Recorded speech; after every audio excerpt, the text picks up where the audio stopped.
Hello, नमस्कार, आदाब, सत श्री अकाल। स्वागत है आप सबों का ऊंची उड़ान के इस यूट्यूब प्लेटफॉर्म पे।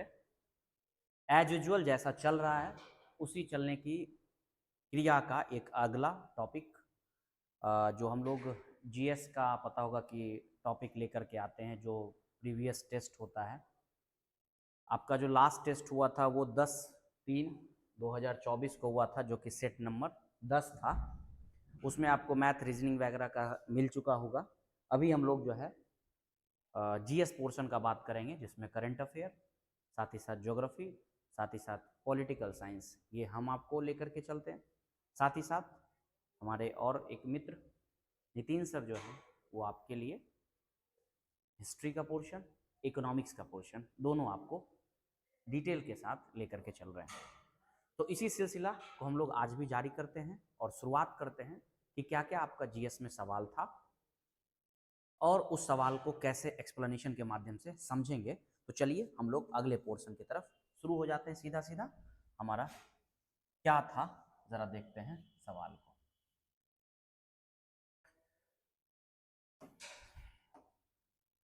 आइए देखिए, सबसे पहले 26 क्वेश्चन जो है वो आपके लिए ये रहा, क्योंकि 26 नंबर से जो है वो आपका करंट का टॉपिक है। तो हम लोग करंट के टॉपिक को लेकर के चलते हैं और देखने का प्रयास करते हैं कि क्वेश्चन क्या था और उसका आंसर क्या होगा। सबसे पहला सवाल आपके सामने ये रहा। यूएस चैम्बर ऑफ कॉमर्स द्वारा जारी अंतर्राष्ट्रीय बौद्धिक संपदा, जिसको आईपी के नाम से भी जाना जाता है, सूचकांक 2024 के 12वें संस्करण, याद रखिएगा 2024 में जो आया संस्करण वो 12वां था। आपसे अब यही सवाल घूम जाएगा। हो सकता है कि आपको दे दे कि 2024 में कौन सा संस्करण जो है वो लाया गया, तो आप यहीं से आंसर निकाल लीजिएगा। अच्छा क्या है कि क्वेश्चन आपके लिए इतना बढ़िया बना हुआ है कि 2-3 चीज आपका ऑलरेडी मेंशन कर दिया। क्वेश्चन का फॉर्मेट ऐसा भी हो सकता है, इससे आंसर ऐसा भी निकल सकता है। तो कैमा संस्करण, तो 12वां संस्करण। कौन सा साल? 2024। कौन जारी करता है? तो यूएस चैम्बर ऑफ कॉमर्स। और ये क्या जारी करता है? अंतर्राष्ट्रीय बौद्धिक संपदा। देखिए सवाल, गौर करिए जरा। तो अब सवाल पूछ दे कि अंतर्राष्ट्रीय बौद्धिक संपदा कौन जारी करता है, तो ये भी आपको ऑप्शन दे दे, ये भी दे यूएस चैम्बर ऑफ कॉमर्स जो है वो कौन सा जारी करता है, तो अंतर्राष्ट्रीय बौद्धिक संपदा। कैमा संस्करण इस बार था? 12वां संस्करण था। कितने देशों का निकाला गया? तो 55 देशों का निकाला गया। अब उसमें भारत का क्या रैंक है? देखिए, एक सवाल आपके साथ सीधा सीधा था, लेकिन उसमें देखिए कितने छुपे हुए सवाल थे। इसलिए कहा जाता है कि क्वेश्चन को सिर्फ पढ़ करके आंसर मत लगाइए, क्वेश्चन को सीखिए। क्वेश्चन से भी क्वेश्चन बन सकता है। अभी आप तक देखते होंगे कि आंसर से आंसर बन, आंसर से क्वेश्चन बन। अभी देखिए आपका क्वेश्चन से कई आंसर बन गए। तो चलिए, तो पूछ रहा है कि भारत का कौन सा स्थान था, तो भारत का 42वां स्थान था। 42 रैंक है। 55 देशों का निकाला गया, जिसमें से हर देशों को क्या किया जाता है कि वहां पे कितने नवाचार हो रहे हैं, कितना वहां पर डेवलपमेंट, आर्थिक क्षेत्र क्या है, आर्थिक डेवलपमेंट क्या है, इन सब चीजों को ध्यान में रखते हुए ये जारी किया जाता है। अगर हम इसको रैंक वाइज बात करें तो सबसे नंबर 1 पे इस बार जो है वो यूएसए है। दूसरा पे आ जाइएगा तो आप ब्रिटेन। जरा गौर करिएगा, देखिए क्या होता है इसमें, आपको ना पॉइंट दिया जाता है, परसेंट के आधार पे जो है वो पॉइंट निर्धारित किया जाता है, और उसी में जिसको सबसे ज्यादा परसेंट आता है उसको रैंकिंग किया जाता है। ठीक है, तो पहले नंबर पर यूएस आ जाता है, दूसरे नंबर पर ब्रिटेन आ जाता है, तीसरे नंबर पर अगर हम आ जाए तो फ्रांस आ जाता है ना। इन सबको पॉइंट दिया गया है। जैसे कि अगर आप यूएसए का बात करेंगे तो लगभग लगभग 95.48% के आसपास में इसको दिया गया है। 95.48% के आसपास में परसेंटेज मिला हुआ है। उसी तरीके से अगर आप ब्रिटेन का चलिएगा तो लगभग लगभग 94.12% के आसपास मिला हुआ है। इसके अलावा अगर आप फ्रांस में आ जाते हैं तो लगभग लगभग 93.2 के आसपास में मिला हुआ है। भारत का आ जाएगा तो 32 पॉइंट समथिंग में मिला हुआ है, 32% के आसपास में मिला हुआ है। तो उसका 42वां रैंक हो गया।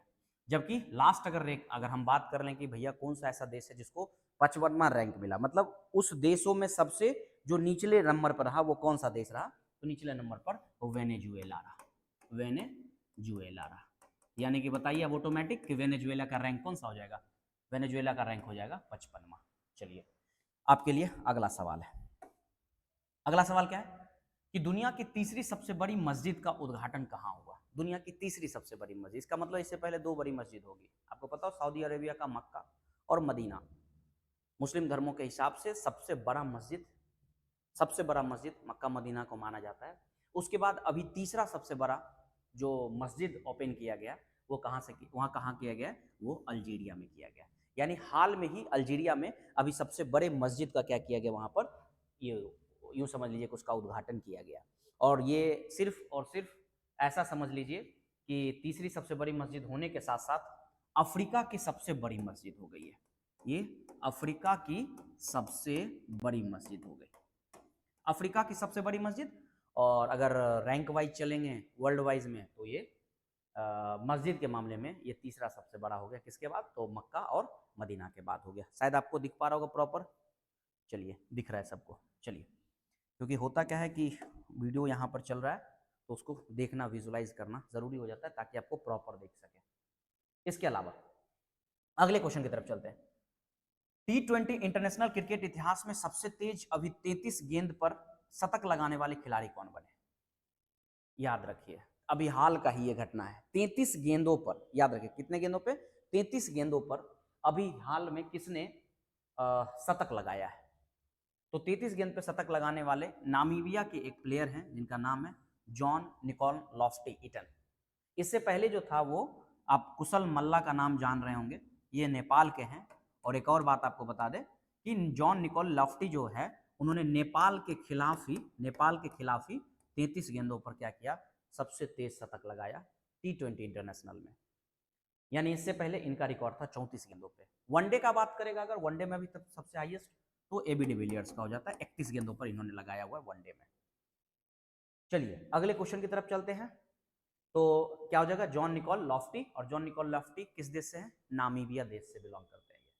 नामीबिया देश याद रखिएगा, नामीबिया अफ्रीकन कॉन्टिनेंट का एक देश है नामीबिया, वहां पर है। क्लियर हो गया होगा, आपको दिख पा रहा होगा सबको।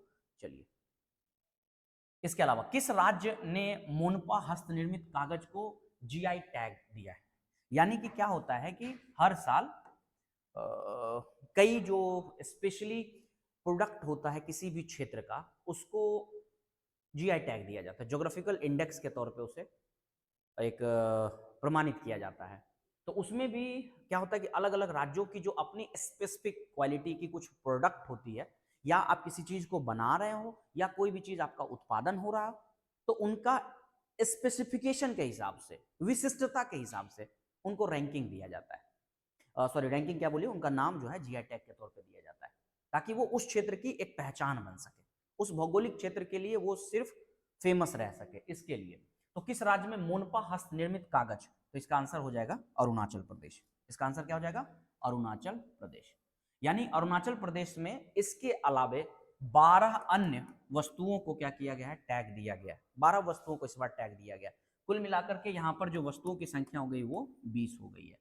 ज्योग्राफिकल इंडेक्स का अगर हम 1 मिनट के लिए हिस्ट्री का बात करें तो 2003 से कहा जाता है कि 15 सितंबर 2003 से ये अपना काम इसके प्रति जो है वो जागरूकता के साथ कर रहा है। सबसे पहला जीआई टैग का अगर बात करेगा तो आपको दार्जिलिंग की जो चाय पत्ती है ना, उसको जो है दार्जिलिंग की चाय पत्ती को क्या किया गया है, वो पहला जीआई टैग दिया गया। इसके अलावा भारत में लगभग अभी तक 500 से अधिक वस्तुओं को जीआई टैग दिया जा चुका है।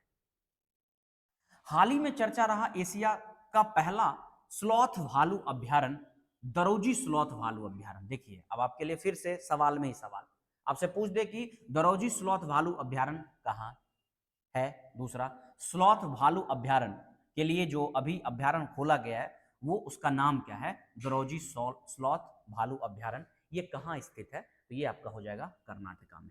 पता होगा, जो सिद्धारमैया जो है वहाँ के सीएम हैं, और उन्हीं के राज्यों में अभी क्या किया गया कि लगभग कहा जाता है, अप्रॉक्स में अब लेके चलिए तो 150 भालू को वहां पर रखा गया है। और ये सुरमई एक जिला है बेल्लारी डिस्ट्रिक्ट के आसपास में, मतलब सुरमई बेल्लारी एक जगह है, वहीं पर इसको स्थापित किया गया है। और कहा जाता है कि लगभग जो इसका क्षेत्रफल है 82.7 वर्ग किलोमीटर के आसपास में इसका टोटल क्षेत्रफल है। क्या हो जाएगा, कर्नाटका। राष्ट्रीय मतदाता दिवस कब मनाया जाता है? राष्ट्रीय मतदाता दिवस कब मनाया जाता है, क्वेश्चन पे आइए। राष्ट्रीय मतदाता दिवस का बात करें तो राष्ट्रीय मतदाता दिवस जो है वो हर साल 25 जनवरी को मनाया जाता है। राष्ट्रीय मतदाता दिवस कब मनाया जाता है, 25 जनवरी को। अगर हम इसमें थोड़ा सा एक दो चीजों पे अगर आपके साथ डिस्कशन करें तो 8 मार्च, 28 फरवरी और 24 जनवरी को भी कोई ना कोई ऐसा डेट है जो मनाया जाता है ना। सबसे पहले हम अगर आपके लिए बात करें, सबसे पहले आपके लिए बात करें तो मतदाता दिवस कब मनाया जाता है? तो मतदाता दिवस 25 जनवरी को मनाया जाता है। अब है क्या इसके बारे में, आप इसके इतिहास को अगर आप जानना चाहें, टटोलना चाहें, तो आपको ये बात पता होना चाहिए कि भारत के लिए जो चुनाव आयोग बना था, वो चुनाव आयोग 25 जनवरी 1950 को बनाया गया था। जिसके पहले जो योजना आयोग के अध्यक्ष थे, या चुनाव आयोग के जो अध्यक्ष, मतलब पहले मुख्य चुनाव आयुक्त थे, वो सुकुमार सेन थे, है ना, सुकुमार सेन थे। और अभी जो हाल में, अभी जो वर्तमान में है, वो राजीव कुमार है ना। और आपको पता होगा कि देश में मतदाताओं को जागरूक करने के लिए वर्तमान समय में, खास करके युवाओं को स्पेशली जागरूक करने के लिए, भारत सरकार के जो शिक्षा मंत्रालय है उसके द्वारा, और साथ ही साथ जो चुनाव आयोग है, इन दोनों ने मिलकर यूनिवर्सिटी बेस पे, यानी बड़े बड़े यूनिवर्सिटी में यूथ के लिए अलग से कैंपेन चलाया जा रहा है कि मेरा पहला वोट देश के लिए, है ना। इस तरीके का कैंपेन चलाया जा रहा है, और इस कैंपेन के माध्यम से युवाओं को राजनीति, समझ लीजिए, अपने जागरूकता वोट के प्रति बढ़ाने के लिए ये कैंपेन चलाया जा रहा है। अगर हम बात करें कि चुनाव आयोग का जो गठन हुआ 25 जनवरी 1950 को किया गया, तो उसी से संबंधित आपको पता होना चाहिए कि 25 जनवरी को हर वर्ष, प्रतिवर्ष क्या किया जाता है कि राष्ट्रीय मतदाता दिवस के तौर पे मनाया जाता है। 8 मार्च अभी हाल में ही अंतर्राष्ट्रीय महिला दिवस मनाया गया। आपको पता होना चाहिए कि अंतर्राष्ट्रीय महिला दिवस इंटरनेशनल लेवल पे महिलाओं के सम्मान के लिए, महिलाओं के सशक्तिकरण के लिए मनाया जाता है। अगर हम बात कर लें कि 28 फरवरी को, तो ये विज्ञान दिवस के तौर पे मनाया जाता है, ये विज्ञान दिवस के तौर पे मनाया जाता है। और अगर हम बात कर लें 24 जनवरी को, तो 24 जनवरी कहा जाता है कि राष्ट्रीय बालिका दिवस के तौर पे मनाया जाता है। 24 जनवरी राष्ट्रीय बालिका दिवस। तो आपके लिए 28 फरवरी हो गया विज्ञान दिवस, राष्ट्रीय बालिका दिवस, अंतर्राष्ट्रीय महिला दिवस, और 25 जनवरी आपका हो गया राष्ट्रीय मतदाता दिवस। चलिए, इसके अलावा आपका अगला सवाल क्या है? अगला सवाल आपका है कि 15 जनवरी 2024 को भारत ने किन देश में लिथियम की खोज और खनन के लिए समझौता किया, खनन समझौता, परियोजना के लिए समझौता किया? तो इसका देश जो हो जाएगा वो हो जाएगा अर्जेंटीना। आपको पता होना चाहिए, ब्यूनस आयर्स जिसकी राजधानी है, और ये साउथ अमेरिका की बहुत बड़ी कंट्री में से एक है। और अर्जेंटीना में जो है लिथियम जो है वो बहुत ज़्यादा मिलता है। हालांकि सबसे ज़्यादा जो लिथियम है वो बोलीविया में मिलता है, वहीं पर बोलीविया भी है, वहाँ पर सबसे अधिक मिलता है। लेकिन अगर अंतर्राष्ट्रीय स्तर पर बात करेंगे कि सबसे अधिक भंडार का बात करिएगा तो बोलीविया कर लीजिएगा, भंडार के तौर पे सबसे अधिक बोलीविया में। लेकिन सबसे अधिक उत्पादन इसका ऑस्ट्रेलिया करता है लिथियम का। और यहां पर आपको सवाल क्या पूछा कि 15 जनवरी 2024 को भारत किस देश में लिथियम की खोज के लिए, खनन परियोजना के लिए समझौता किया? तो वो किसके साथ किया है? अर्जेंटीना के साथ किया है। ठीक है, लिथियम के लिए आपको क्या याद रखने की आवश्यकता थी कि बोलीविया में सबसे अधिक भंडार है ना। अलग अलग हालांकि बुक में थोड़ा सा आपको डेटा चेंज हो जाएगा, लेकिन बोलीविया याद रखिएगा। और अगर उत्पादन का बात करें फिलहाल में, तो वो ऑस्ट्रेलिया है। वो क्या है? ऑस्ट्रेलिया है, उत्पादन के दृष्टिकोण से देखिएगा तो। अगले सवाल के चलते हैं। चौथी औद्योगिक क्रांति केंद्र की स्थापना के लिए विश्व आर्थिक मंच, वर्ल्ड इकोनॉमिक फोरम जिसको बोलते हैं, ने किस भारतीय शहर को चुना है? तो वो शहर कौन सा है? हैदराबाद। अब पता होगा कि चौथी औद्योगिक क्रांति, इसका मतलब है कि इसके पहले 3 औद्योगिक क्रांति हो चुके हैं। यानी कि हम पहली अगर औद्योगिक क्रांति का बात करेंगे तो ये 1800 के सदी का बात करेगा, फिर उसके बाद 1900 सदी के शुरुआत का बात करेगा, फिर ये उसके बाद का बात करेगा। ये जो है पूरी तरीके से भाप, या फिर आप समझ सकते हैं कि जल से जो विद्युत, मतलब वो भाप स्टीम बना करके जो बना करके जो मशीनें चलाई जाती थी उसका बात करता है। दूसरे में आप आइएगा तो विद्युत वगैरह के लिए कई तरह के साधन आ गए, जैसे कोयला आ गया, पेट्रोलियम आ गए, कई ऐसे संसाधन। इसके अलावा अब जो है स्वचालित मशीन आ चुके हैं, है ना। अब और ज़्यादा हम ऑटोमेटिक हो गए हैं, साथ ही साथ रोबोटिक्स टाइप से होते चले जा रहे हैं, इंडस्ट्री को भी और ज़्यादा कैपिटलाइज करते चले जा रहे हैं। तो उसके हिसाब से जो अब हमारा फेज चल रहा है, ये चौथी औद्योगिक क्रांति का फेज चल रहा है, जिसमें हम एकदम एडवांस्ड टेक्नोलॉजी को कर दिए हैं। तो इसके लिए जो है विश्व आर्थिक मंच ने किस शहर को अभी चुना है फिलहाल में? तो वो हैदराबाद को चुना। पता होगा कि आपको जो तेलंगाना है उसकी राजधानी जो है उसको बनाया गया हैदराबाद।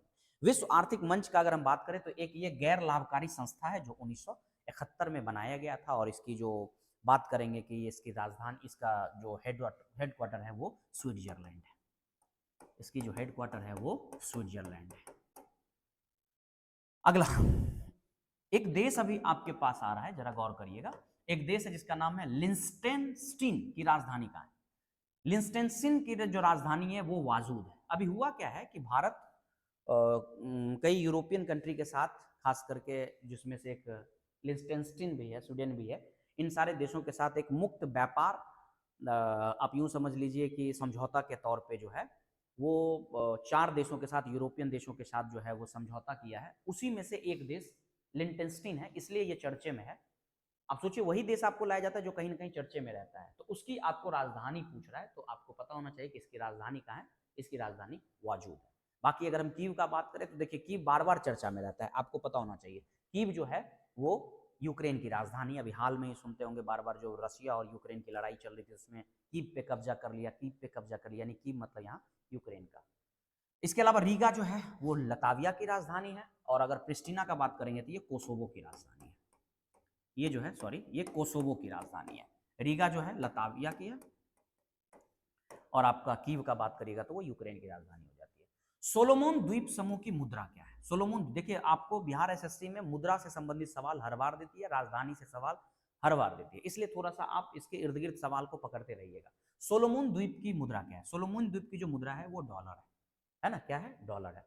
अगर इसके अलावे अगर हम बात करें, जैसे कि ताला है, कीना है, हिरवीनिया है, शायद शायद याद करिएगा तो पिछले क्लास में जो मतलब पिछला जो टॉपिक हुआ था उसमें हम लोग शायद इन सबों का नाम कर चुके थे, लेकिन अगर हम बात करें तो एक एक करके देख लेते हैं। ये पश्चिमी सामोआ का है। कीना का अगर बात करेंगे तो कीना पापुआ न्यू गिनी की है। हाँ, ये जो है वो पापुआ न्यू गिनी की है, सॉरी, पिछले बार भी हम लोग किए थे। और हिरवीनिया तो यूक्रेन की है, ये यूक्रेन की है। इसके अलावा अगले सवाल की तरफ हम चले तो उत्तरी अटलांटिक संधि संगठन, जिसको नाटो के नाम से जानते हैं, नॉर्थ अटलांटिक ट्रीटी ऑर्गेनाइजेशन, ने अभी क्या किया है, हाल में ही नवीनतम 32वां सदस्य जो बनाया है, वो पूछ रहा है आपको किसको बनाया है। ये देखिए बहुत अच्छा सवाल है आपके लिए। ये अच्छा सवाल क्यों है? क्योंकि ये बार बार चर्चा में रहता है। नाटो यानी कि नॉर्थ अटलांटिक ट्रीटी ऑर्गेनाइजेशन, अगर इसको हम एक समझौता के तौर पे अगर जाने तो इसको एक वाशिंगटन संधि के नाम से भी जाना जाता है। एक नाम इसका ये भी समझ लीजिए, वाशिंगटन संधि के नाम से भी जानते हैं।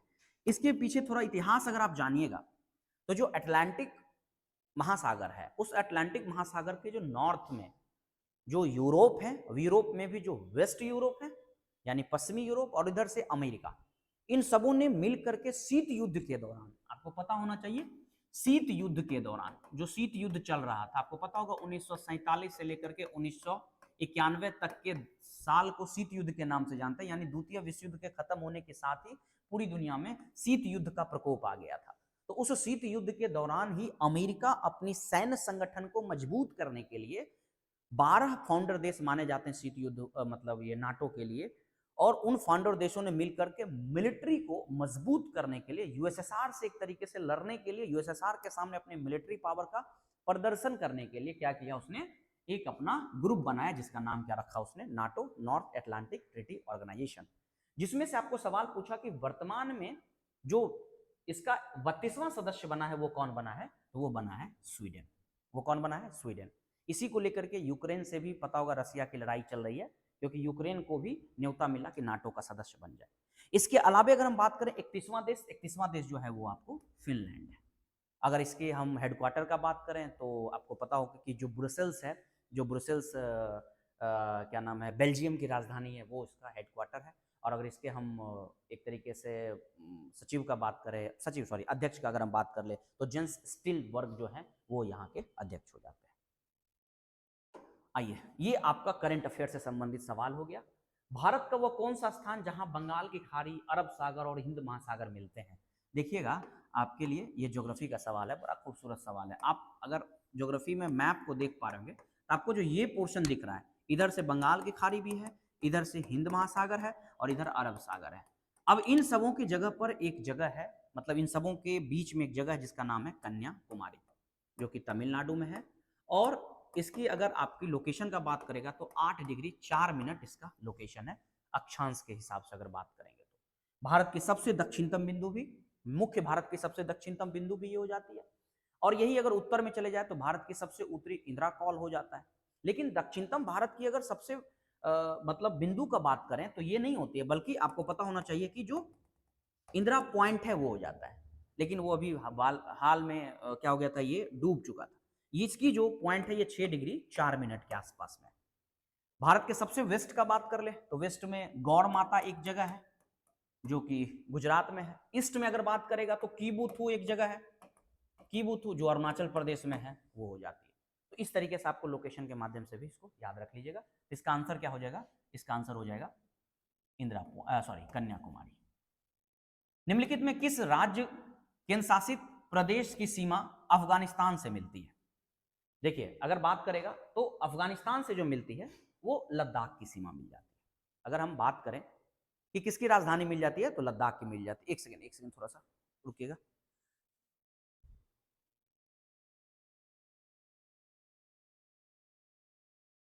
एक सेकंड रुकिएगा।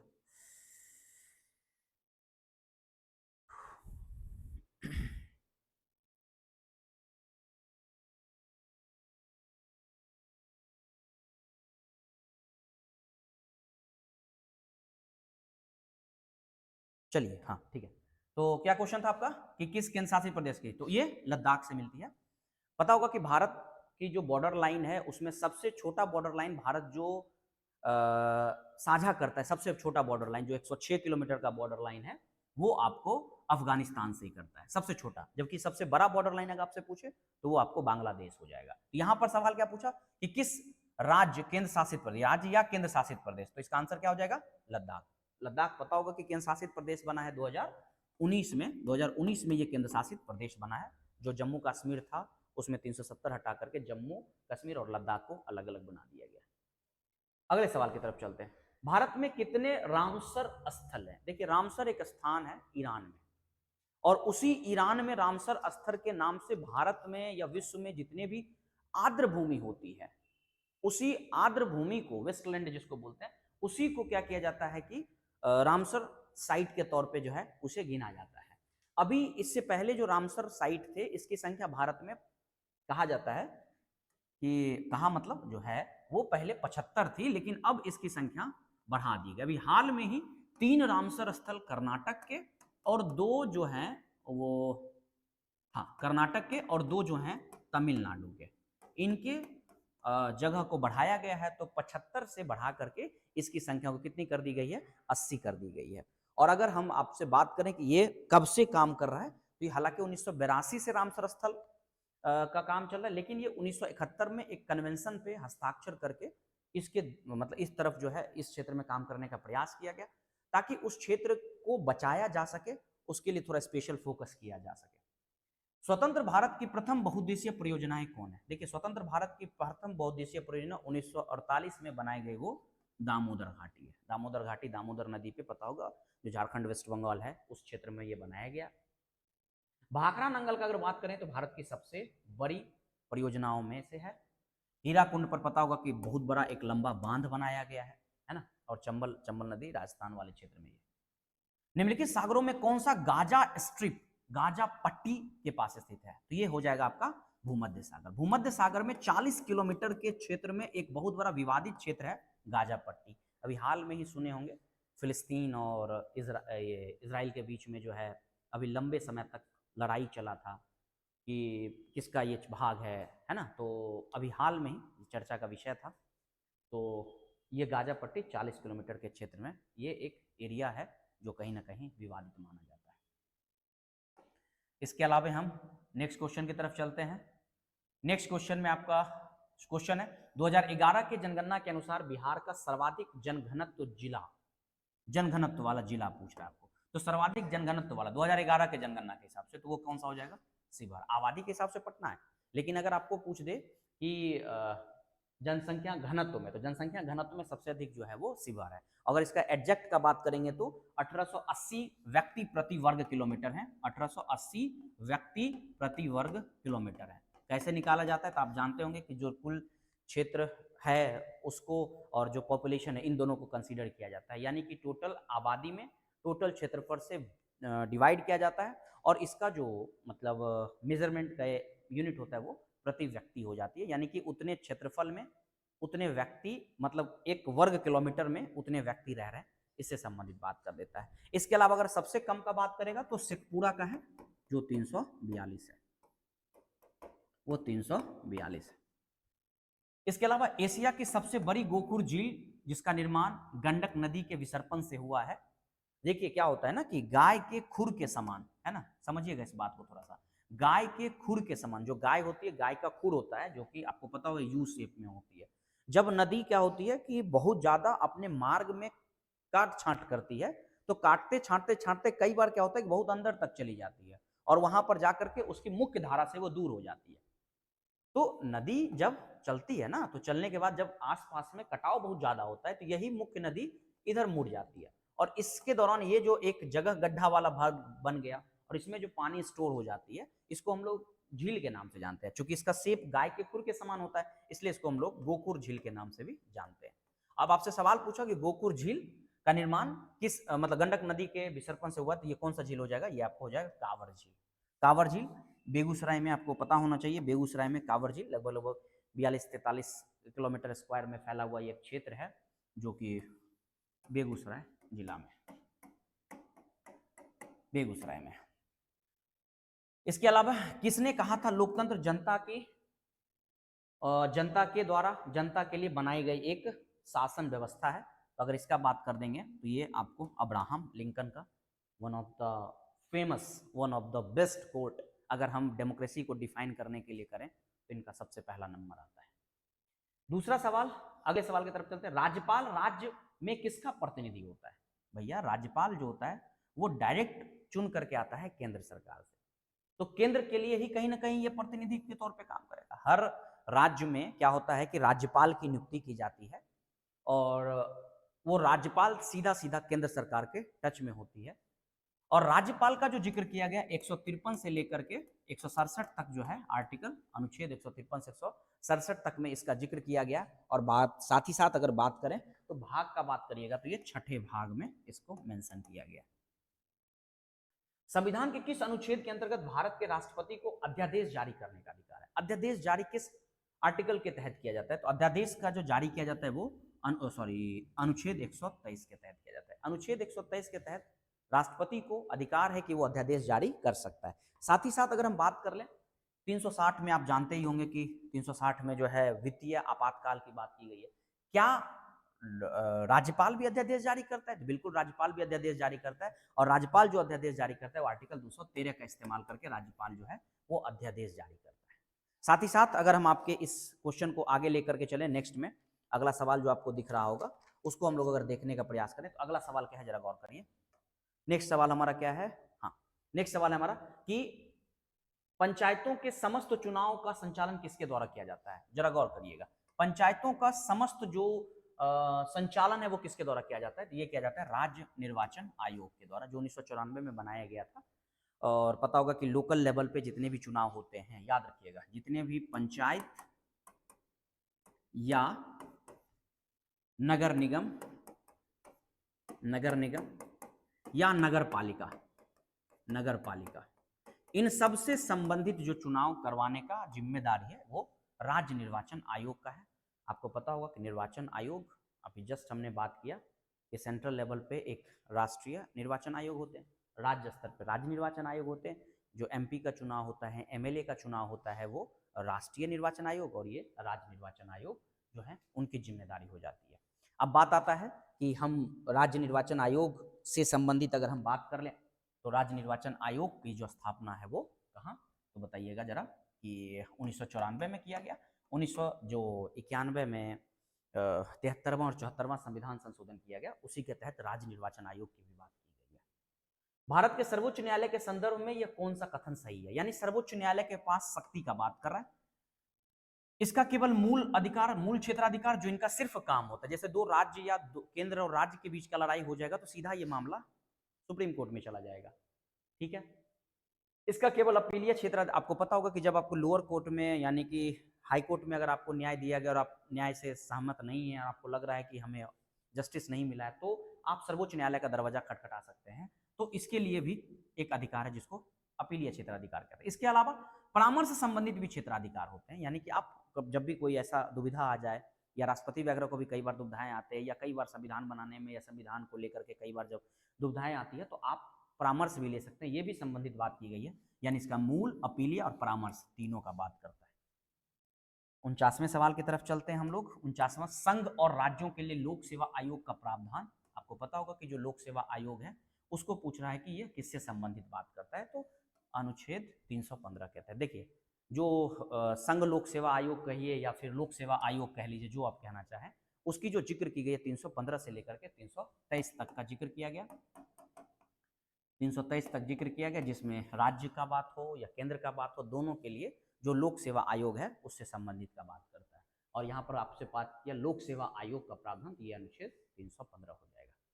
नीति आयोग के उपाध्यक्ष की नियुक्ति कौन करता है? तो नीति आयोग के उपाध्यक्ष की नियुक्ति जो होती है वो देश के प्रधानमंत्री करते हैं। आपको पता होना चाहिए नीति आयोग की जो स्थापना है 2015 में, 1 जनवरी 2015 से किया गया। ये योजना आयोग की जगह पर लाया गया। टॉप टू बॉटम जो योजना आयोग काम करता था, ये बॉटम टू टॉप काम करता है। पहले जो उपाध्यक्ष थे वो अरविंद पनगढ़िया थे, और अभी जो हैं वो उपाध्यक्ष वो सुमन बेरी है। सुमन बेरी है। तो आई होप आपको जो ये क्वेश्चन टफ लग रहा होगा वो अब आपके लिए इजी हो गया है। और यहाँ से जो अब सवाल है जो आप देख पा रहे होंगे, हिस्ट्री का पोर्शन है 51वां सवाल से। तो इस 51वें सवाल से आपके साथ इस जर्नी को शुरू करेंगे नितिन सर, और यहाँ से लेकर के हिस्ट्री और इकोनॉमिक्स का पोर्शन आप नितिन सर से कवर कर लीजिए। मिलते हैं हम लोग नितिन सर से।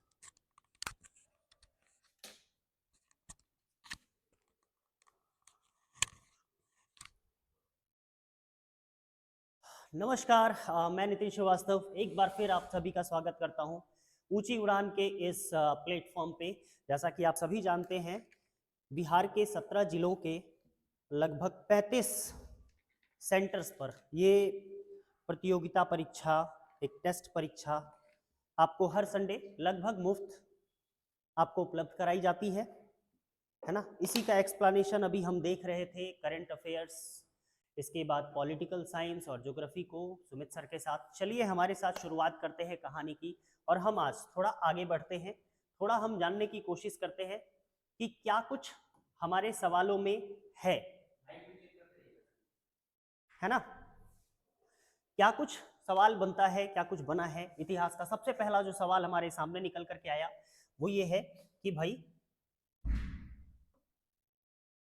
समाधि मरण या संलेखना या संथारा ये किस धर्म से संबंधित है। देखिए तीनों एक ही नाम है। यहां से आपको एक चीज और समझ में आएगा,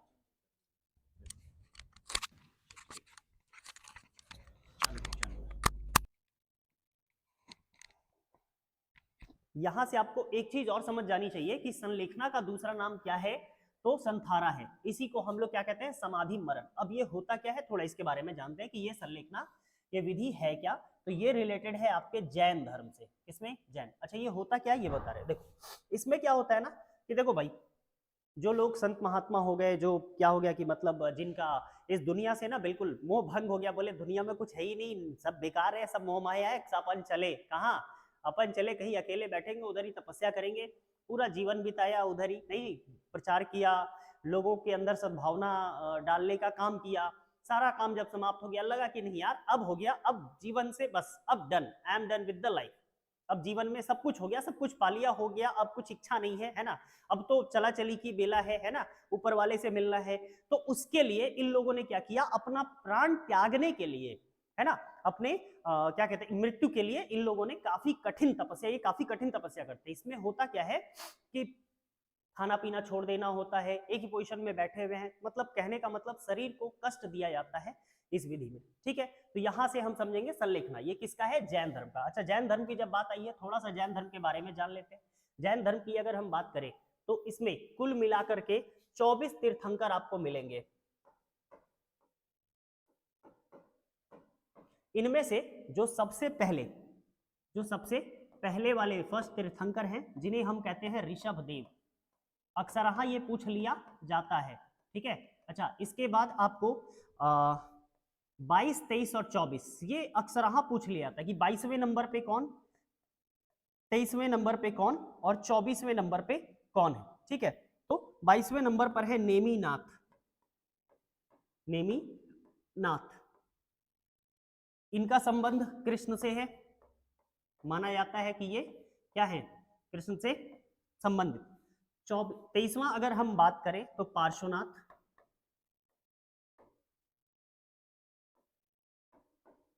24वें की अगर हम बात करेंगे तो हमारे महावीर स्वामी, महावीर स्वामी, ठीक है। और अगर हम बात करें जैन की, तो ये जैन वर्ड निकला है एक दूसरा वर्ड जिसका नाम है जिन। इसका नाम है जिन। जिन का मतलब होता है जिसने अपनी इंद्रियों को जीत लिया, यानी जिन यानी कि विजेता। कैसा विजेता भाई, किसी शत्रु पे हमला कर लिया, बोले हाँ कौन से शत्रु, बोले मन के शत्रु पर, जिसने अपने मन पर विजय प्राप्त कर लिया है ना, उसे हम कहेंगे जिन। जैन धर्म में ये रहा, तो ये रही कहानी, ठीक है। अच्छा, इसके बाद हम थोड़ा सा बात कर ले अगर महावीर स्वामी की, तो महावीर स्वामी का जो जन्म होता है वो हमारे ही है ना, विश्व की पहली गणतंत्र वैशाली में, जी गर्व कीजिए क्योंकि वैशाली विश्व का पहला गणतंत्र स्थान है, ठीक। और इनका जन्म यहीं पर, कहा, कुंडग्राम में, वैशाली के कुंडग्राम में, कहां पर, वैशाली। और वैशाली क्या है, विश्व की पहला गणतंत्र कौन है, हमारा वैशाली, ठीक है। तो ये रहा सवाल इस पर। चलिए अब हम आगे की तरफ बढ़ते हैं, अब आगे की तरफ थोड़ा ध्यान देते हैं भाई। अगला सवाल क्या है, सवाल है कौन सा मध्यकालीन भारतीय साम्राज्य व्यापक स्तर पर स्थानीय स्वशासन के लिए प्रसिद्ध था, ठीक है। इसका जो आंसर होगा वो होगा चोल साम्राज्य। ये चोल साम्राज्य जो था ये स्थानीय शासन पर बहुत ज्यादा इनका भरोसा था। अच्छा, स्थानीय शासन में इनकी व्यवस्था क्या थी, थोड़ा वो जान लेते हैं। दरअसल पहले बात कर लेते हैं चोल की। चोल साम्राज्य जो था इसकी स्थापना सर्वप्रथम विजालय द्वारा की गई, विजालय द्वारा इसकी स्थापना की गई, बोले बहुत अच्छा। अच्छा, इसके जो सबसे प्रसिद्ध राजा रहे उनका नाम है राजराजा फर्स्ट, राजराजा फर्स्ट, ठीक। ये हुई कहानी राजाओं की। अब इसके बाद समझते हैं प्रशासन। अगर हम बात करें तो इन लोगों ने जो किसानों का जो समूह होता है, जो बस्तियां होती हैं है ना, उस समूह को, किसानों का जो समूह होता है, जो बस्तियां उसकी हैं, उसे हम लोग उर कहते हैं, किसानों के समूह, ठीक। और गांव की जो गांव है, गांव का जो समूह होता है,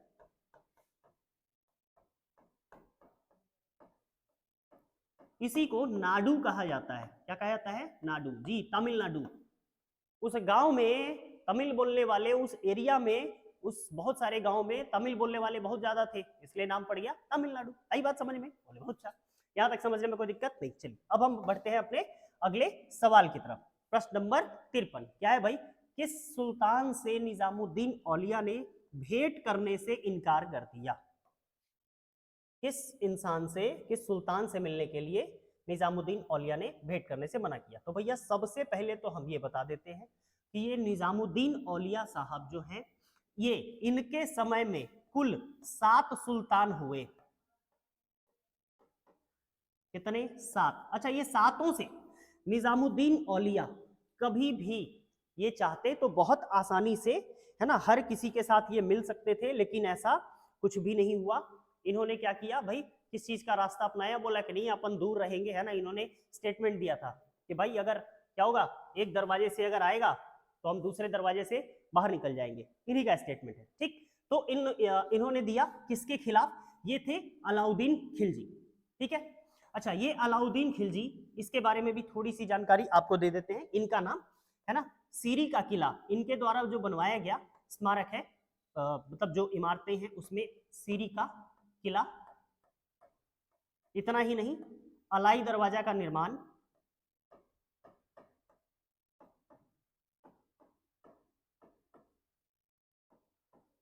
ये दोनों कृति किसकी है, अलाउद्दीन खिलजी की है, ठीक है। यहां तक समझने में कहीं कोई दिक्कत नहीं। चलिए फिर इसके बाद हम आगे बढ़ते हैं, है ना। अच्छा, थोड़ा सा एक चीज और बता देते हैं आपको चलते चलते कि भाई निजामुद्दीन औलिया का एक दूसरा नाम भी था। इस निजामुद्दीन औलिया का एक दूसरा नाम महबूब ए इलाही था। क्या था भाई? महबूब ए इलाही।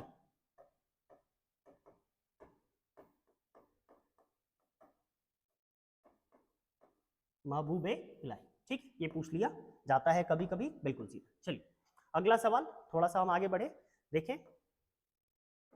इतिहासकार बदायूनी ने किसकी मृत्यु पर कहा था कि सुल्तान को अपनी प्रजा से और प्रजा को अपने सुल्तान से मुक्ति मिल गई? ठीक है, ये कहा गया था किसके लिए? ये बात कही गई थी आपके मोहम्मद बिन तुगलक के लिए जी। इन्हीं का नाम क्या था? जूना खां भी था, है ना जी। इन्हीं के नाम पर क्या पड़ा? जौनपुर शहर। अच्छा, इन्हीं का एक वो चचेरा भाई भी था, किसका नाम? फिरोज शाह तुगलक, जिसने जजिया कर ले लिया, और किससे? ब्राह्मणों से भी उन्होंने जजिया कर लिया, इसने फिरोज शाह तुगलक।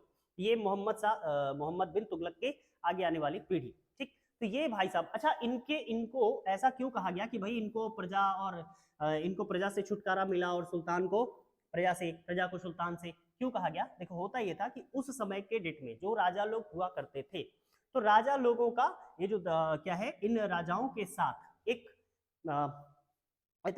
इस्लामिक स्कॉलर, नहीं जी, इस्लाम धर्म के जानने वाले जो कुछ लोग इनके साथ हुआ करते थे, जिन्हें हम कहते हैं उलेमा। जिन्हें हम क्या कहते हैं? उलेमा। अच्छा, उलेमा का काम है कि राज्य को चलाना। कैसे? मतलब राज्य को ये हमेशा राजा को बताते रहते थे, ये एक तरीके से पथ प्रदर्शक थे। ये राजा का सुल्तान के पथ प्रदर्शक हुआ करते थे, और जो भी चीज शरीयत के हिसाब से नहीं है वो बताते थे, देखो भाई ऐसा नहीं करना है, ऐसा नहीं करना है ना, देखो ये काम करना है, देखो ये काम नहीं करना है, तो ये इंस्ट्रक्शन दिया करते थे। अच्छा, इसमें क्या है? इस्लाम में एक चीज है, क्या चीज? की भाई मूर्तियां जो होती है उन सब चीजों का हम क्या नहीं करते भाई, मूर्ति पूजा नहीं करना होता है, इस्लाम में स्पष्ट, ठीक। अब ये भाई साहब क्या कर रहे हैं? मोहम्मद बिन तुगलक आपको एक चीज बता रहे, दिल्ली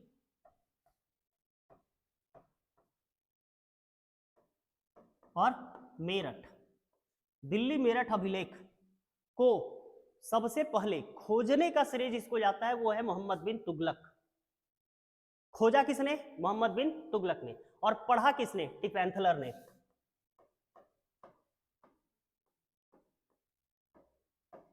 पढ़ेगा कौन? टिपेंथलर। कब पढ़ेगा? 1750 ईस्वी, है ना जी। तो 1750 में भाई साहब पढ़ेंगे, लेकिन उससे पहले खोजा कौन? मोहम्मद बिन तुगलक। इस तरीके से भाई साहब बहुत सारा गैर इस्लामिक काम वगैरह किया करते थे, नहीं तो इनको इन्हीं के साथ वाले कहते थे, अरे यार क्या, अरे क्या ये इस्लामिक आदमी नहीं है ना, ये हमेशा गलत गलत मतलब इधर उधर का काम करते रहता है, ये कुछ और करते रहता है। जिस दिन भाई साहब गुजरे उस दिन बोला भगवान है, लोगों ने क्या कहा कि प्रजा को मुक्ति मिली, है ना। ये भाई साहब क्या है? धर्म को मानने वाला नहीं था, ये थोड़ा पढ़ा लिखा इंसान था, राइट। तो क्या करता था ये? हमेशा कोशिश करता था कि सब में हम क्या करके रहे, हिसाब किताब बराबर बना करके रखे, ताकि क्या हो, कहीं पर कोई भी गड़बड़ी ना हो, सोसाइटी में सब कुछ मिल बांट के, राइट। तो ये सारी चीजें इनके साथ थोड़ी बहुत रही। इसके बाद अगर हम बात करें हमारे छत्रपति शिवाजी की, इनके तोपखाने का प्रमुख, सवाल है कि इनके तोपखाने का प्रमुख कौन था, ठीक। तो जवाब है सिद्दी इब्राहिम जो थे इनके तोपखाने के प्रमुख थे, ठीक है। अच्छा, अब यहां से सवाल बनता है, शिवाजी का पूरा नाम, है ना, तो इनका शिवाजी का पूरा नाम क्या था? शिवाजी भोसले था। छत्रपति शिवाजी का पूरा नाम शिवाजी भोसले था, ठीक है। अच्छा, इनका क्या काम है? इन्होंने मराठा पैदल सैनिक और नौसैनिक, क्या भाई? मराठा नौ सैनिक और प्लस इन्होंने क्या किया था? पैदल सेना का गठन, ठीक। ये काम किनका रहा? हमारे शिवाजी का। अच्छा, शिवाजी से संबंधित एक सवाल और पूछ लिया जाता है कभी कि इनके शिवाजी के सेनापति कौन थे? तो आपको बताना है, कमेंट बॉक्स में डालेंगे शिवाजी के सेनापति का नाम क्या था, ठीक है। चलिए अब हम आगे की तरफ बढ़े। अगला जो सवाल है हमारा विजयनगर साम्राज्य से रिलेटेड है कि विजयनगर साम्राज्य, जैसा कि हमने पढ़ा था पहले भी हम लोग इसको कर चुके हैं, है ना। विजयनगर साम्राज्य कब भाई? जैसे ही विजयनगर आया वैसे ही दिमाग में आ जाना चाहिए, क्या आना चाहिए? 1336 एडी में बना था, है ना। और कब भाई? 1565 में ये खत्म हो गया था। तो ये रहा विजयनगर से संबंधित। जैसे ही विजयनगर आया वैसे ही मेरे दिमाग में दो डाटा आ जाना चाहिए। विजयनगर, अच्छा सर, आया समझ में। 1336, 1565, बोले अच्छा।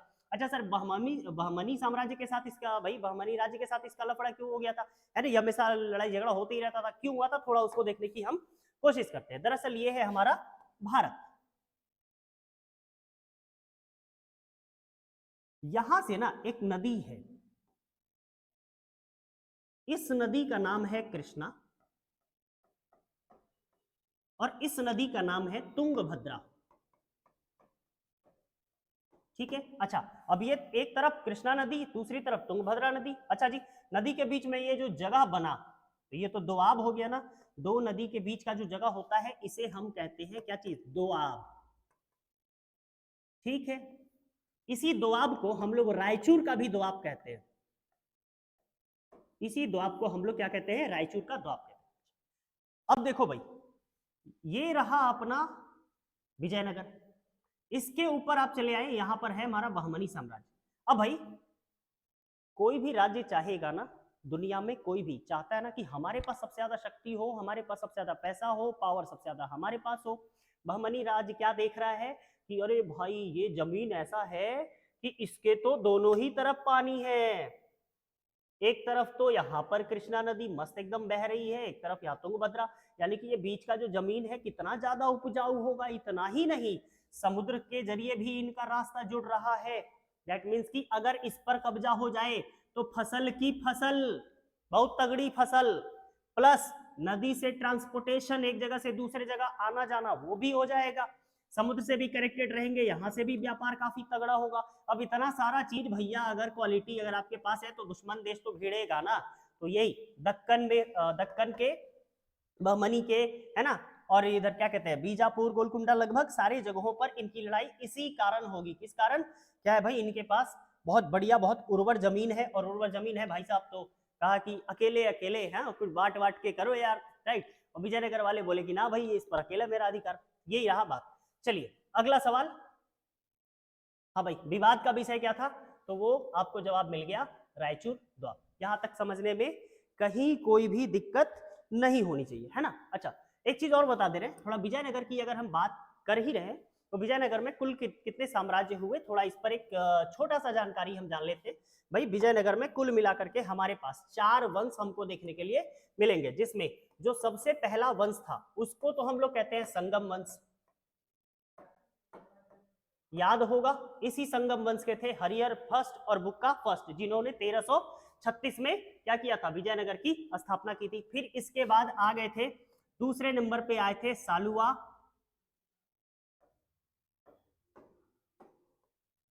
तीसरे नंबर पर आए थे तलुआ, और आपको ये जो तलुआ जो है ना, इसी वंश के थे कौन, कृष्णदेव राय। नाम सुना है, तेनाली रामा, तेनाली रामन जिनके दरबार में थे उनका नाम था कृष्णदेव राय। तो कभी कभी पूछ लिया जाता है कि कृष्णदेव राय का संबंध किस वंश से है, तो याद रखेंगे उनका संबंध किससे है, तुलु वंश से है। ठीक है। अच्छा, इसके बाद हम बात करें, जो चौथा वंश आया था वो आपको बताया था मैंने, अराविडु। क्या आए थे, ये एक्चुअली अराविडु आए थे, और अराविडु के बाद ही, है ना, जब अराविडु आए इसके बाद ही 1565 में तालीकोटा का युद्ध होता है और विजयनगर पूरी तरह से समाप्त हो जाता है। तो ये रही कहानी हमारे किसकी, विजयनगर की। विषय क्या रहा, रायचूर द्वाब। चलिए अब आगे बढ़ते हैं।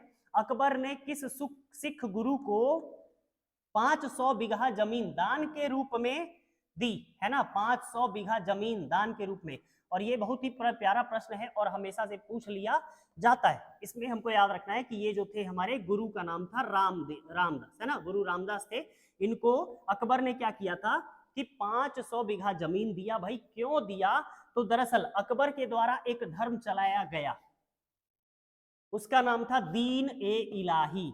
और ये सवाल भी बनता है कि अकबर के द्वारा चलाए गए धर्म का, है ना, नाम बताएं, दीन ए इलाही। इसका मतलब होता है दीन ए इलाही में क्या करना है, हमको मदद करनी है किसकी, जो दीन है, दीन मतलब जो गरीब है, मतलब जिसको जरूरत है ना, हम उसकी करेंगे। ठीक, तो हम कहेंगे ये क्या चीज, हमारे गुरु रामदास जी। ठीक है। इसके बाद हम आगे बढ़े तो किस बादशाह के काल में मुगल सेना में सर्वाधिक सेनापति कौन थे? हिंदू थे, है ना।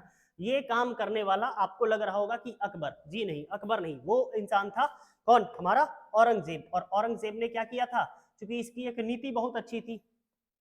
ये भारत में भाई साहब जिस समय जब ये इस समय सत्ता पर आए तो एक धर्मांतरण का मामला काफी ज्यादा नहीं ये चलाए, तो इन्होंने देखा कि भाई लड़ा दो तो आपस में लड़ते रहेंगे, इसलिए क्या किया भाई, इनके पास जो क्या सेनापतियों की जो संख्या थी उसमें क्या थी भाई, सबसे ज्यादा हिंदू सेनापति थे। इसके बाद चलिए हम अगले सवाल की तरफ बढ़े। भाई अगला सवाल है हमारा कि किस मुगल शासक को उपवन या उद्यानों में अत्यंत अभिरुचि के कारण उपवनों का राजकुमार या मालियों का मुकुट कहा जाता है? बहुत ज्यादा मन लगे, है ना, वो कौन था? वो थे भाई साहब हमारे बाबर। बाबर भारत में कब आया था, थोड़ा सा इनके बारे में भी जान लेते हैं। बाबर भारत में आया था 1526, है ना जी। चलिए युद्ध का नाम बताइए जल्दी से कमेंट बॉक्स में। इसके बाद हम बात करेंगे भाई साहब, बाबर आया, पानीपत की लड़ाई होती है, फिर आता है खानवा। अच्छा, जब खानवा का युद्ध हो जाता है, ठीक है, तो खानवा के युद्ध में ही इसने जिहाद का नारा दिया था। और ये पूछ लिया जाता है कि भैया जिहाद का नारा बाबर ने किस युद्ध में दिया था? तो वो खानवा के युद्ध में दिया था। ठीक है, जल्दी से कमेंट बॉक्स में डालें कि 1526 में कौन सा युद्ध हुआ था और खानवा का युद्ध कब से कब तक हुआ था। ठीक, चलिए अब आगे की तरफ बढ़े। फिर अगला हमारा सवाल आया,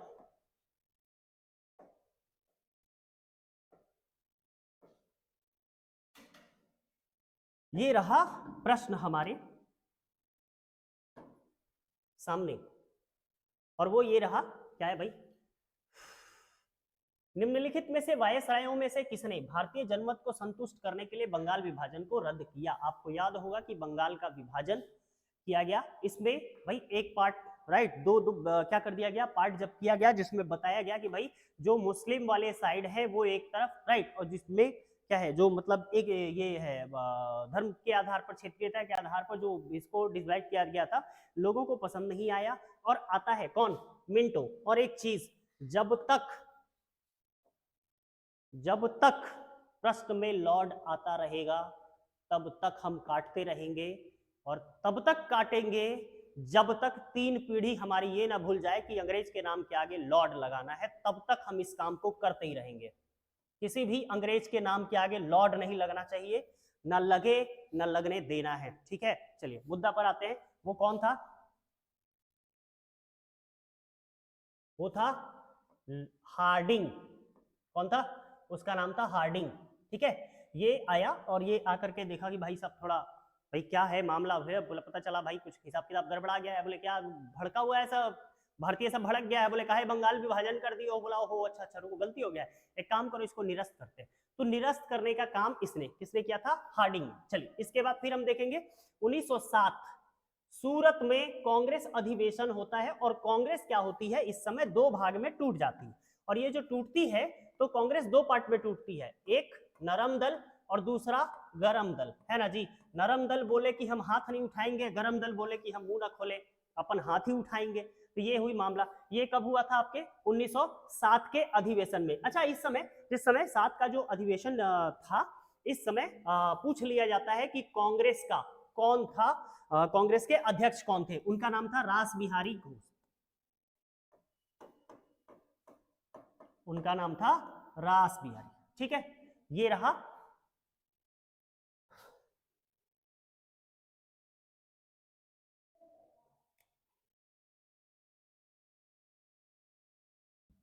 हाँ, तो किसने की थी? हमारे लिए एक महान जीत। भाई अगर भारत की सेना में फूट पड़े तो जीत अंग्रेज का होगा। उस समय कौन था? उस समय कहानी में रहा था मिंटो। कौन था? मिंटो। ठीक है, इसी मिंटो ने ये कहा कि भाई कुछ भी हो हमारे लिए तो बहुत फायदे की बात है कि यहाँ पर टूट गया। चलिए इसके बाद हम बात करें हमारा जो अगला सवाल कि 1857 में विद्रोह किस माह में शुरू हुआ? दिन था 10 मई 1857। ठीक है, ये पूरा दिन याद कर लीजिए। इसी दिन, है ना, बैरक में क्या हुआ था, छावनी में विद्रोहियों ने क्या कर दिया, अचानक हमला कर दिया। भाई कहा कि अपन क्या करेंगे आज के बाद से, भैया अपन सैनिक वैनिक जो है, जितने सैनिक लोग हैं, अपन अंग्रेज के लिए काम नहीं करेंगे। और ये भाई लोग सब कोई मिलके चल दिए कहाँ? दिल्ली। दिल्ली किसके पास?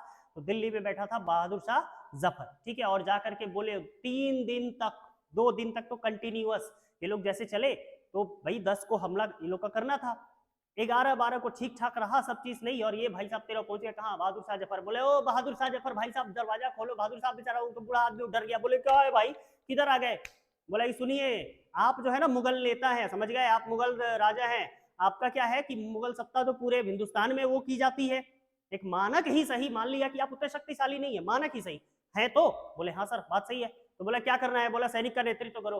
डर गया था बहादुर शाह जफर, बाद में जबरदस्ती जब हमारे सैनिक लोग बोले कि नहीं करना ही पड़ेगा, तब जाके बहादुर शाह जफर जो है ना बोला कि अच्छा ठीक है लाओ, मरता है क्या ना करता, नहीं अगर साथ देंगे तो तुम लोग मार दोगे, साथ देंगे तो अंग्रेजवा नहीं छोड़ेगा। और हुआ भी ये, हम बहादुर शाह जफर ने क्या किया भाई, हिंदुस्तान में साथ दिया, और अंत में बहादुर शाह जफर के बेटे को उसी के सामने अंग्रेजों ने मारा और बहादुर शाह जफर को रंगून भेज दिया, ठीक है। तो ये रही कहानी हमारे किस चीज की, 1857। कब शुरू हुई थी, 10 मई, ठीक है, इसी दिन छावनी में।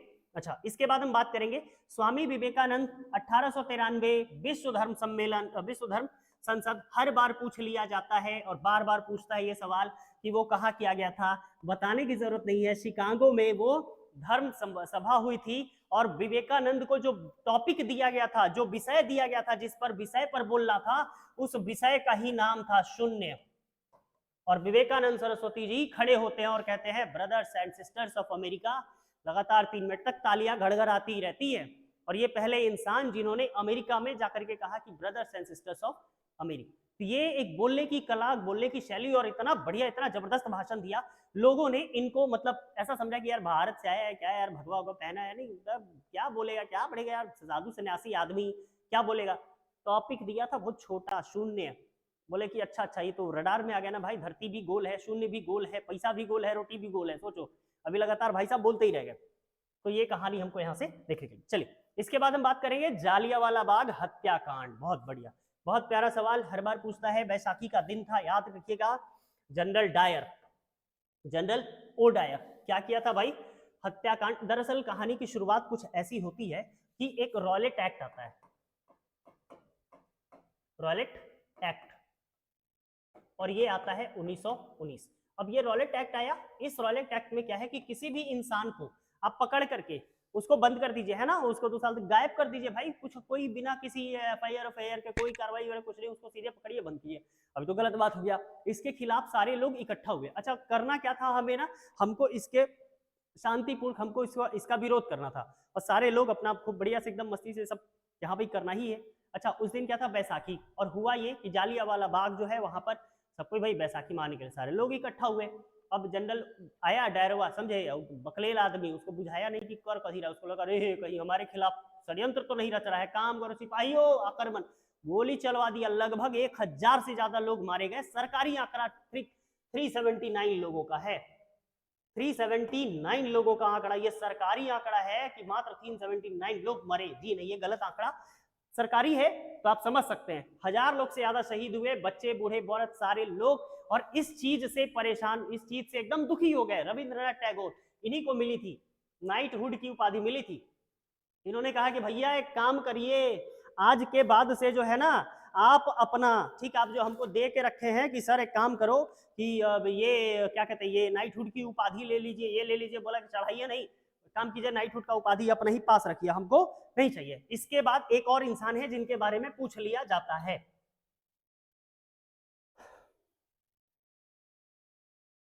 शंकरन, शंकरन नायर।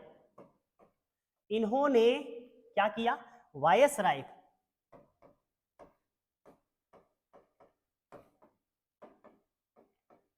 कार्यकारिणी से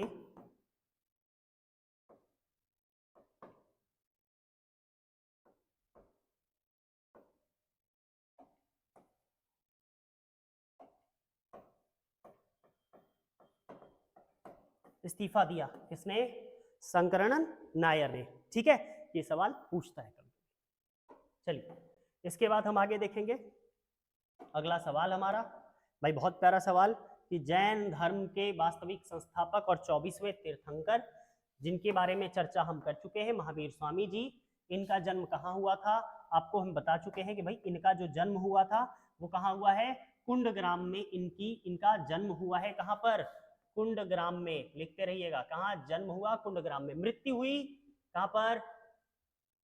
पावापुरी में, पावा में इनकी मृत्यु हुई। ठीक है। अच्छा, यहाँ पर लुम्बिनी और कुशीनारा भी आपको दिख रहा होगा, और लुम्बिनी और कुशीनारा इन दोनों का संबंध जो है ना, बड़ा बढ़िया संबंध किनके साथ है? भगवान बुद्ध के साथ है। ठीक है। भगवान बुद्ध का जो जन्म हुआ था वो हुआ था लुम्बिनी में।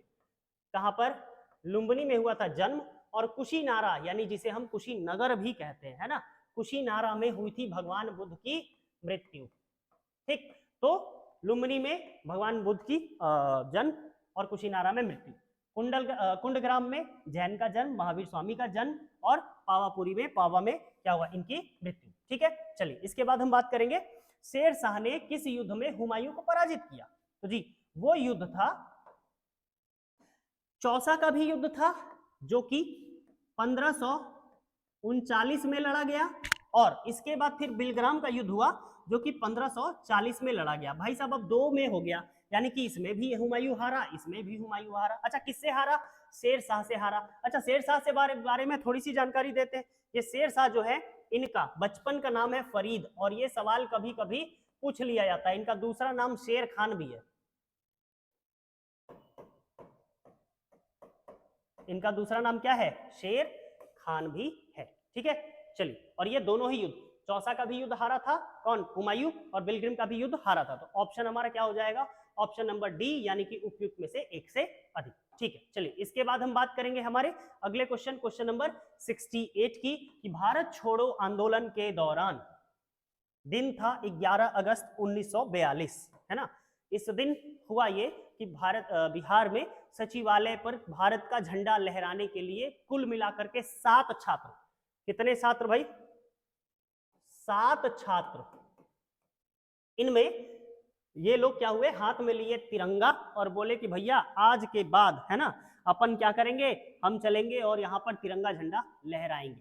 ठीक, ये बात उस समय का जो जिला अधिकारी था यहाँ पर, उसका नाम था WG आर्थर।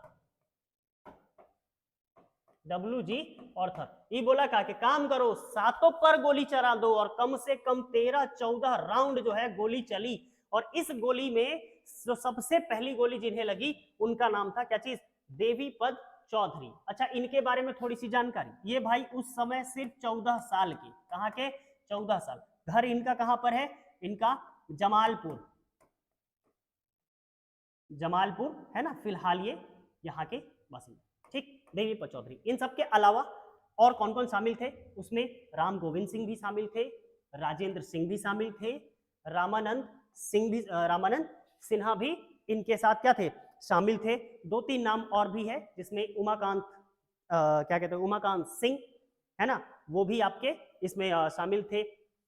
इसके बाद चलिए, अब अगला अगर हम चले, अगला कहाँ गया भाई?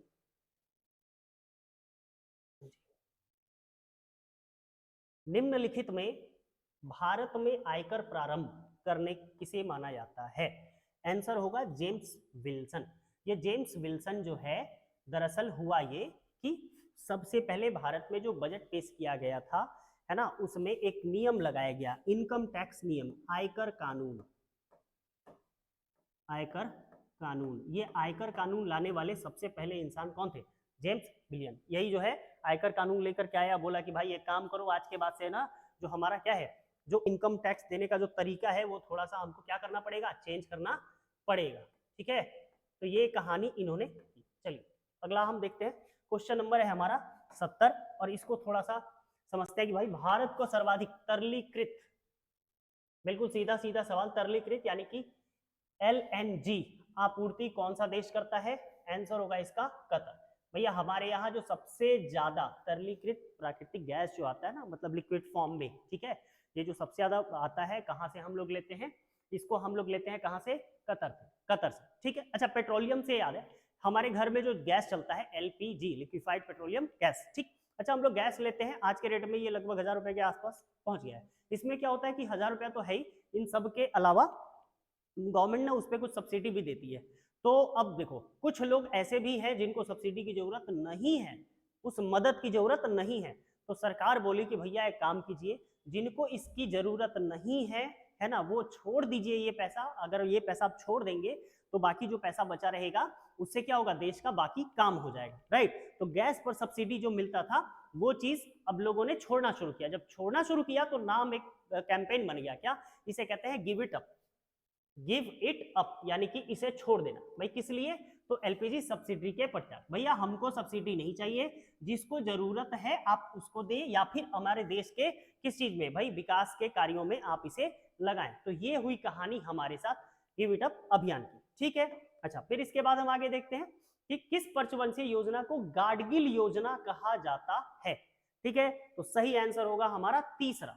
चलिए कमेंट बॉक्स में आपको जल्दी से बताना है, पिछली वीडियो में हमने पढ़ा था कि दूसरे को क्या कहा जाता है और पहला, दूसरा और पहला, भाई पहली पंचवर्षीय योजना और दूसरी पंचवर्षीय योजना को क्या कहा जाता है, ठीक है। जल्दी से आप लोग कमेंट बॉक्स में ना बहुत ज्यादा आप वो नहीं करते, आप लोग आंसर नहीं लिखते, गलत चीज है।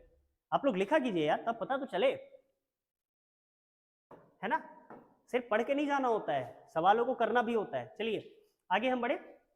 73 नंबर क्वेश्चन है, क्या है भाई कि जनगणना के अनुसार भारत में मिलियन प्लस, है ना जी, आबादी वाले कितने शहर हैं। बिल्कुल स्टैटिकल क्वेश्चन, बिल्कुल सीधा सीधा पूछेगा, है ना, बिल्कुल ऐसा ही बनेगा। और ये बनता है कितना, टोटल 53 जो है लगभग ऐसे शहर हैं, ऐसे मतलब वो है नगर, जहां की जो जनसंख्या है वो क्या है, 1 मिलियन से ज्यादा है, 10 लाख से। चलिए इसके बाद हम बात करें हमारे अगले किसकी भाई, वर्ल्ड बैंक के पहले, थोड़ा समझते हैं इसको। वर्ल्ड बैंक का जो सबसे पहला क्या है, विश्व बैंक समूह के पहले अध्यक्ष कौन थे, इनका नाम था यूजिन मेयर, ठीक है। विश्व बैंक की स्थापना कब की गई थी, 1944 में की गई थी, ठीक है ना जी। आपको जल्दी से ये बताना है, अच्छा इसका हम आपको बता देते हैं, विश्व बैंक का जो हेड क्वार्टर है, मुख्यालय है ना, वो है आपका मुख्यालय वॉशिंगटन डीसी, वॉशिंगटन डीसी, ये है इसका मुख्यालय, ठीक है। आपको जल्दी से कमेंट में ये बताना है कि अभी विश्व बैंक के अध्यक्ष, वर्तमान अध्यक्ष कौन है। चलिए भैया आगे बढ़ेंगे हम, और बहुत प्यारा सवाल, इसको समझेंगे और थोड़ा सा समझने में इसमें टाइम लगाएंगे। क्या है सवाल, कुछ ऐसा है कि फ्लिपकार्ट, अलीबाबा, अमेजॉन एक्सेट्रा, ये किस क्या कहते हैं, किसके उदाहरण है। कुछ ऑप्शंस आपको यहाँ पर दिख रहा होगा, आप देख रहे होंगे B2B, B2C, C2B, है ना। ये क्या है सर, C2B, C2C, B2C, और इनमें से कोई नहीं। सर ये है क्या, थोड़ा सा एक एक करके हम समझने की कोशिश करते हैं, फिर इसका आंसर आप हमें देंगे कि ये बताइए कि ये फ्लिपकार्ट, अलीबाबा और अमेजॉन ये किस चीज का उदाहरण है। सबसे पहले समझते हैं हम B2B को। तो B2B का मतलब होता है, B2B का मतलब होता है भैया बिजनेस, B मतलब होता है बिजनेस, है ना जी। आप क्या कर रहे हैं, बिजनेस कर रहे हैं, मतलब आप व्यापार कर रहे हैं, ठीक है। तो भैया व्यापार, 2 का मतलब होता है से, व्यापार से व्यापार तक, कहां से, व्यापार से व्यापार तक की कहानी B2B है। अच्छा सर थोड़ा और, है ना, थोड़ा समझाने की और कोशिश करते हैं कि भाई ये B2B ठीक है, समझ में आया। इसके बाद ये जो है B2C क्या है, तो B का मतलब तो समझ गए कि भैया बिजनेस होगा, और C का मतलब होता है कस्टमर, यानी कि ग्राहक, ठीक है। और इसके बाद आपको फिर एक जगह दिखेगा C2C, क्या दिख जाएगा, C2C, C मतलब क्या होगा, कस्टमर टू कस्टमर, यानी कि ग्राहक से ग्राहक तक, बिजनेस से मतलब व्यापार से व्यापार तक, ये क्या है, व्यापार से ग्राहक तक। C2C क्या हो जाएगा भैया, C मतलब कस्टमर, यानी ग्राहक से ग्राहक तक, ग्राहक से ग्राहक तक, चीज समझेंगे। B2B यानी बिजनेस, बिजनेस भाई कोई बहुत बड़ी कंपनी है और ये दूसरी कंपनी है, दोनों मिलकर के काम कर रही है, हम कहेंगे ये क्या हो गया, B2B हो गया। एक कंपनी दूसरे कंपनी को, जैसे बैंक है ना, बैंक, ठीक, ये मान लो कि कोई एक SBI को ही मान लेते हैं, हालांकि यहाँ पर तो अधिकांश समय तो ये भेल रहता है, लंचे भेल रहता है, नहीं जी, लेकिन मान लेते हैं SBI जो है ये लोन देती है, बोले किसे, बड़ी बड़ी कंपनी को। देखो भैया ये भी एक व्यापार है, क्या है, कंपनी है, व्यापार करने का काम करती है। और ये कंपनी जो चीज बना रही है, बाटा सपोज करिए टाटा है ना जी, टाटा कंपनी अगर इससे लोन ले रही है, हालांकि बहुत छोटी मुंह बड़ी बात हो जाएगी, है ना, ऐसा है नहीं, ठीक, लेकिन फिर भी टाटा अगर ले रही है तो हम कहेंगे ना कि ये बिजनेस कर रही है, ये भी बिजनेस कर रही है, तो ये हो गया B to B. B to C क्या है, बिजनेस से कस्टमर, ग्राहक तक पहुंचना है, बिजनेस कर रहे हैं लेकिन ग्राहक को डायरेक्ट सामान दे रहे हैं। हाँ, अब आप सोच करके देखिए कि बिजनेस करेंगे तो भाई व्यापार करेंगे और सीधा ग्राहक के सामान, जो सामान है वो किसको देंगे, ग्राहक को देंगे। अब इस चीज का ऑप्शन है। फिर इसके बाद C2C का मतलब होता है कस्टमर टू कस्टमर। अच्छा, एक चीज और भी होता है, एक को C2B भी कहा जाता है। C2B ये है क्या, ये कस्टमर टू बिजनेस है, यानी कि कस्टमर जो है ना ये बिजनेस के पास पहुंचेगा, व्यापार के पास पहुंचेगा। ठीक, लेट सपोज कि कोई एक फ्रीलांसर है, ठीक है, कोई एक फ्रीलांसिंग का काम करता है और वो कोई एक कंपनी में क्या कर दिया, अप्रोच किया कि भाई चलो हम आपका काम कर देंगे, तो वो तो कस्टमर है जी, और खुद से पहुंच गया। तो ये आदमी, सपोज जैसे आप लोग अभी पढ़ रहे हैं, अभी आप लोग क्या कर रहे हैं, अभी हम भी पढ़ा रहे हैं ना जी, हम किस पर है, यूट्यूब पे जा रहे हैं, हम क्या हो गए, कस्टमर, यूट्यूब क्या हो गया, कंपनी हो गई ना, बहुत बड़ा बिजनेस चला रहा है, कंपनी हो गई ना जी, तो हम कस्टमर किसके पास पहुंच रहे हैं, यूट्यूब के पास पहुंच रहे हैं, और हम क्या कर रहे हैं, उसको देने का काम कर रहे हैं। यहाँ से हम लोग का बिजनेस व्यापार जो भी है, ट्रेड चलता है ना, साइकिलिंग तो ऐसे ही होती है, राइट। तो ये रहा आपके लिए, अब आपको बता देना है, मैंने ये सारी चीजें समझा दी है, अब आपको बताना है कि 75 नंबर क्वेश्चन का आंसर क्या होगा, राइट। यहां तक की कहानी हो चुकी है। चलिए इन्हीं सब शब्दों के साथ आज अब हमसे विदा लेते हैं। कल नहीं, मतलब अगले चैप्टर में, अगले सेट में आपसे मुलाकात होगी। तब तक ऐसे ही बने रहे, अपना प्यार ऊंची उड़ान के साथ बनाए रखें। आपकी जानकारी एक बार फिर मैं रिपीट कर दूं, 17 जिलों के 35 सेंटर्स पे ऊंची उड़ान free of cost her Sunday Bihar SSC का सेट चला रही है। तो आप हमारे नजदीकी सेंटर से संपर्क करिए, मौके का फायदा उठाइए, कोई भी विद्यार्थी चूक न जाए। जय हिंद, जय भारत।